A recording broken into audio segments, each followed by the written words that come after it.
बलौदाबाजार में कलेक्टर दीपक सोनी हा जल जीवन मिशन के काम ला समय सीमा के भीतर पूरा करे के दिन निर्देश कि इनकी गुणवत्ता में कमी पाएगी तो दोषी मन के खिलाफ हो ही कड़ा कार्यवाही। बलौदाबाजार के जिला कलेक्टर दीपक सोनी के अध्यक्षता में आज जल जीवन मिशन के बैठक हुई।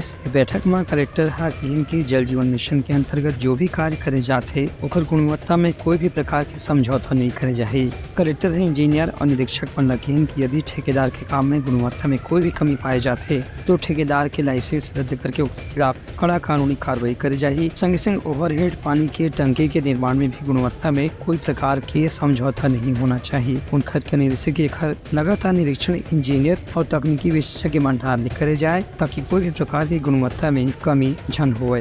उनका ये भी कहना है कि निर्माण कार्य में अचानक जाके मौका में ही ओकर जांच परीक्षण करना चाहिए ताकि गुणवत्ता के सही परीक्षण हो सके।